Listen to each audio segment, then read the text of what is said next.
Sumatera Barat yang saya hormati, terima kasih atas waktunya.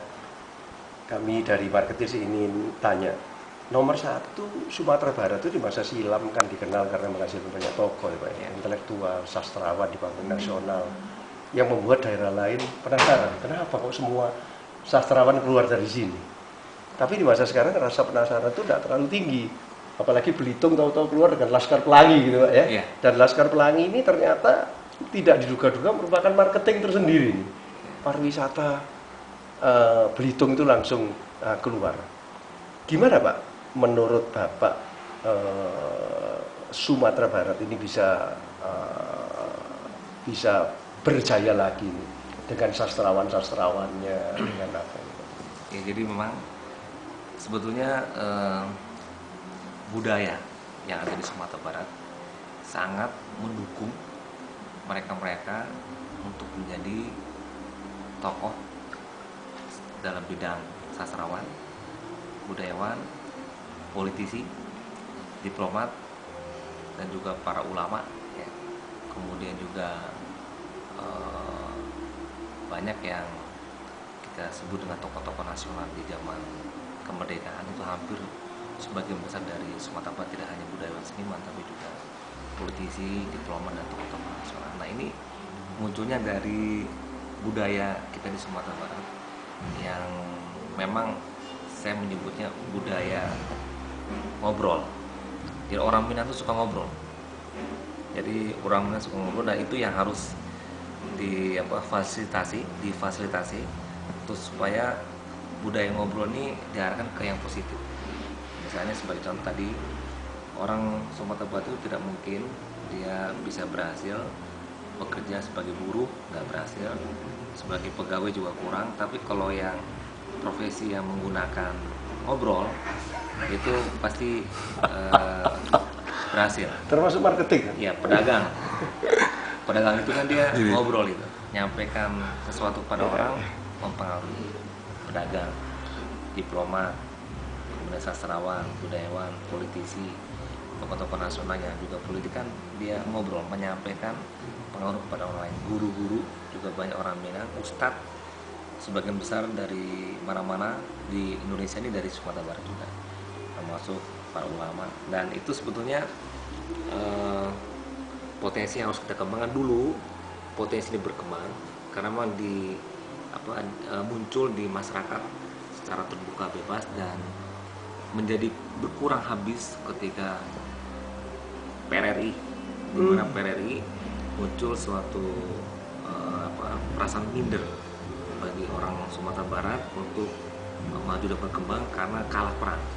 Dan memang ada suatu pendekatan intensif dari pusat untuk menyudutkan orang-orang Sumatera Barat, sehingga orang Sumatera Barat kehilangan identitas diri. Oleh karena itu, sebagai contoh, nama-nama orang Sumatera Barat setelah lahir tahun 60-an PRRI itu nama Jawa. Seperti nama saya, nama Barat dipakai, nama Eropa. Itu satu fakta juga yang kemudian saat ini setelah reformasi mestinya itu bisa kita kembalikan. Nah, saya melihat sudah mulai muncul, tumbuh lagi generasi muda yang tampil benar bisa, karena situasi mulai terbuka untuk bersaing. Dulu kan karena tertekan, dan itu terjadi ketika zaman Orde Baru. Tapi biasanya kalau orang bisa lepas dari tekanan itu malah bisa kreatif Pak? Iya, mestinya Pak, bisa. Iya. Kedua, gempa bumi ini Pak. Gempa bumi ini kan selalu menjadi momok dari pariwisata, investasi, sehingga sekarang recovery aja repot. Tapi kan kalau kita lihat Jepang itu kan memang akrab dengan gempa bumi ya. Ini apa yang di benak Bapak untuk supaya secara permanen korban ini tidak banyak lagi yang jatuh, karena mau gimana patahan, memang Jepang itu juga patahan juga, tapi mereka bisa nyaman-nyaman aja ya. Pernah terjadi gempa bumi Kobe gitu yang besar, tapi kan relatively oke gitu Pak ya. Jepang menjadi satu negara yang maju. Ya, jadi kata kuncinya kesiapan masyarakat dan pemerintah menghadapi gempa yang belum sampai saat ini secara baik. Kalau di Jepang masyarakat siap, pemerintah juga siap, sehingga gempa ini tidak menjadi sesuatu yang berpengaruh terhadap kehidupan mereka. Kita di sini karena gempanya itu sebetulnya baru terasa besar dari mulai tahun 2007. Sebelum tahun 2007 itu praktis di sini tidak ada gempa. Berbeda dengan Jepang yang hampir setiap tahun setiap waktu ada gempa. Tapi setelah tahun 2007 kemarin mulai berterusan gempa. Saat ini pun tiap minggu pasti ada gempa 5,3, 5,2 skala itu. Nah, jadi diharapkan mudah-mudahan ke depan kesiapan masyarakat sudah mulai muncul sehingga tidak perlu lagi khawatir terhadap gempa. Di antaranya juga pemerintah juga demikian dengan perangkat yang pun siap menghadapi gempa. Dan tentunya ada beberapa tools yang harus kita siapkan untuk membackup itu. Di antaranya rumah yang tahan gempa, bangunan yang tahan gempa juga. Kemudian beberapa program yang kita siapkan seperti early warning back systemnya atau programnya, yang itu juga bisa mengurangi kekhawatiran terhadap bencana gempa. Kemudian yang berikutnya kan Sumatera Barat itu sama dengan perantau gitu Pak ya. Perantaunya tersebar di Indonesia, bahkan tersebar di dunia. Ya. Apa terpikir untuk menjadikan mereka jadi ambasador gitu ya? Untuk Sumatera Barat Pak. Terpikir dan sebetulnya sudah berjalan juga sampai saat ini. Di antara mereka di luar buka restoran Padang misalnya atau restoran Padang itu yang paling kentara di mana-mana. Kemudian juga sebagian besar di pasar-pasar di seluruh Indonesia yang tradisional itu juga orang Padang juga, sehingga bahasa-bahasa Minang itu menjadi familiar juga di antara mereka. Sebetulnya udah mulai sebagai ambasador karena orang Minang pun kesukuan di luar itu cukup tinggi juga, rasa keakraban kesukuan. Kemarin saya ke Gorontalo cukup jauh, ternyata ketemu orang Minang yang mereka buat pertemuan mengundang saya juga. Jadi sebetulnya sudah menjadi ambasador juga.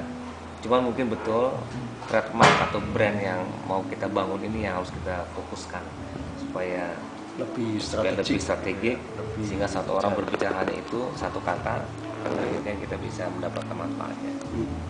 Kemudian yang terakhir Pak, ini kan sebetulnya kalau kita bicara tentang one commodity gitu Pak ya, dari one province itu atau one kabupaten, di sini apa ya komoditi yang mau selain nasi padang itu lain kan? Komoditi di sini apa Pak ya? Jadi 60%. Jadi sebetulnya kita lahan di Sumatera Barat 70% itu hutan. Dan itu hutan lindung dan juga ada hutan yang bisa dipakai untuk produktif ya, dan juga beberapa jenis hutan lainnya. Nah, sisanya ada sekitar 36% yang dipakai untuk infrastruktur, untuk rumah dan juga untuk pertanian. Dari situ 30% ini 60% ya itu untuk pertanian. Pertanian kan dalam arti peternakan, perkebunan dan juga termasuk bagian perikanan. Jadi sebetulnya kalau dilihat dari statistik itu, maka Sumatera Barat ini adalah daerahnya daerah pertanian.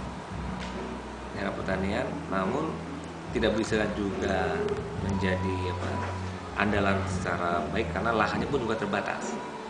Artinya kalaupun kita mantapkan misalnya untuk peternakan sapi, yang kami gaungkan di sini ada peternakan sapi, karena lahan kami masih ada peluang untuk peternak sapi dan budaya masyarakat juga bisa untuk sapi. Tapi yang menjadi persoalan adalah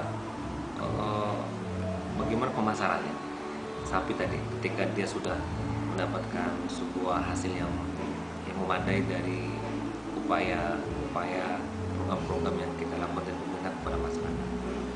Nah, kemudian yang terasa sebetulnya alam kita. Jadi karena hutan lindung sebagian besar, kita ada 4 danau, kita punya tepi laut juga, kita punya bukit gunung, kita punya beberapa destinasi alam yang cukup indah baik yang tidak dimiliki oleh daerah lain secara lengkap. Tapi kelemahannya ketika bicara pariwisata, mungkin masyarakat Minangnya untuk pelayan itu agak kurang dibanding orang Jawa. Jadi agak ya kan tadi budaya bicara itu mempengaruhi kepada budaya kerja yang dia tidak mau tuh kerja kasar, kerja melayani orang kampung. Kemudian kelemahan berikutnya infrastruktur, seperti infrastruktur masih kurang. Ini juga kaitan dengan anggaran sehingga kita memang perlu memfokuskan yang mungkin bisa di Sumatera Barat, di Bukit Tinggi yang sudah siap, infrastruktur siap. Di sana juga banyak beberapa tempat objek yang bisa kita datangi. Selain destinasi alam, wisata, juga ada restoran, makanan banyak, dan juga jual beli pakaian dan sebagainya. Juga ibu-ibu biasanya sangat suka itu. Ya. Tour de Singkarak itu kan. Ya, Tour de Singkarak satu objek pesta destinasi beberapa di Sumatera Barat. Karena Tour de Singkarak itu namanya, tapi dia ada dari kota Solo, Kabupaten Solo, Padang masuk, Pariaman masuk, Bukit Tinggi masuk, Tanah Datar masuk. Itu banyak.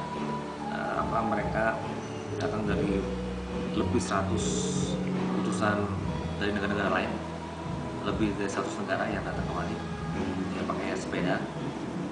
Di awal dari mulai Singkarak terus berputar ke beberapa kota kabupaten di Sumatera Barat. Itu cukup memberikan pemasaran juga kepada masyarakat dunia. Tapi setelah beberapa kali dibuat acara yang juga diliput oleh media internasional, masih belum berdampak kalau dari orang asing kemarin. Karena orang asing itu kelihatannya lebih suka ke wisata pantai. Ya, itu yang lebih suka. Kalau yang kita mau kejar sekarang sebetulnya daerah Asia Tenggara, itu Malaysia khususnya, karena Malaysia ini wisata budaya di sini cukup bagus, dan wisata ini shopping itu belanja. Itu dua itu ciri orang Malaysia dan itu ada di kita. Tapi kalau alam itu orang Jepang biasanya, dan ada sebagian di Eropa yang mau hadir khusus ketika dia musim dingin di sana. Jadi kita juga harus memfokuskan juga dampaknya. Iya, iya Pak. Jadi mudah-mudahan nanti dengan kepemimpinan Bapak ini 5 tahun mendatang ini masih panjang ini Pak. Ya. Jadi Sumatera Barat juga bisa hadir sebagai daerah pilihan, bukan cuma untuk trade tapi TTI, trade, tourism, dan investment. Terima kasih. Oke, Pak. sama-sama Pak. Terima kasih Pak. Ya memang fokus itu Pak. Fokus.